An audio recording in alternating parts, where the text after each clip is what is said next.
அதிமுக கடவுளை வழிபடும் கட்சி என்றாலும் அரசியல் ஆதாயத்திற்காக கடவுளை பயன்படுத்தும் கட்சி அல்ல என KP முனுசாமி தெரிவித்துள்ளார். ஆங்கில நாளேடு ஒன்றுக்கு துணை பொதுச் செயலாளர் KP முனுசாமி அளித்துள்ள பேட்டியில் சசிகலா, O பன்னீர்செல்வம் மற்றும் TTV ஆகியோர் மீண்டும் அதிமுகவில் இணையும் வாய்ப்பு இல்லை என்றும் தெரிவித்துள்ளார். அதிமுக ஆட்சியில் இருந்தபோது மத்திய அரசுடன் இணக்கமாக இருந்த காரணத்தால் தான் முதலமைச்சராக இருந்த எடப்பாடி பழனிசாமியால் 11 மருத்துவக் கல்லூரிகளை தமிழ்நாட்டிற்கு கொண்டுவர முடிந்ததாக KP முனுசாமி சுட்டிக்காட்டியுள்ளார். தமிழ்நாட்டை பொறுத்தவரை அதிமுக தான் பிரதான எதிர்க்கட்சியாக செயல்பட்டு வருவதாகவும் பாஜக எதிர்க்கட்சியாக செயல்படுவதாக கூறுவது அண்ணாமலையின் கருத்தாக வேண்டுமானால் இருக்கும் என்றும் KP முனுசாமி பதிலளித்துள்ளார்.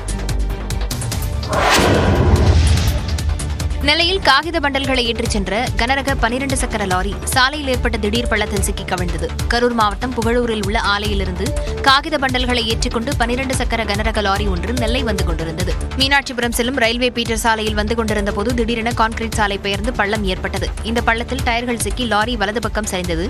இதில் சாலையோரம் நின்றிருந்த லோடு ஆட்டோக்கள் சேதமடைந்தன. லாரியின் பாரத்தை லோடு ஆட்டோக்கள் தாங்கியதால் யாருக்கும் பாதிப்பு ஏற்படவில்லை. ஆனால் அந்த வழியே இருசக்கர வாகனத்தில் வந்த நவநீதன் என்பவர் மட்டும் லாரிக்கு அடியில் சிக்கி லேசாக காயமடைந்தார். டிசம்பர் மாதம் பெய்த கனமழை காரணமாக சாலைகள் கடுமையாக சேதமடைந்ததால் இதுபோல் அடிக்கடி பாதிப்பு ஏற்படுவதாக வாகன ஓட்டிகள் தெரிவிக்கின்றனர். அந்த காலத்தில் போட்ட சிமெண்ட் ரோடு, அது மட்டும் இல்லாமல் வெள்ளம் வரும்போது நிறைய தண்ணீர் தேங்கி இருந்தது. இந்த சாக்கடை இருக்குது, மாநகராட்சி சாக்கடைகள் இங்கிருந்து அந்த ரயில்வேல வர கடைகளுக்கு, தாமுக கட்டிடங்களுக்கு பின்னாடி உள்ள கடைகளுக்கு தான் அந்த சாக்கடை பெரிய சாக்கடைக்கு போகுது. இன்னைய வரை அது தூர்வாராதப்பட்டதுனால தான் அந்த சாக்கடைகள் ஓவர்லேப் ஆகி ரோட்டுக்கு வந்து பஸ் ஸ்டாண்டில் தண்ணி நிறைந்ததுக்கும் இந்த சாலை இன்னைக்கு வம்பா போனதுக்கும் காரணம்.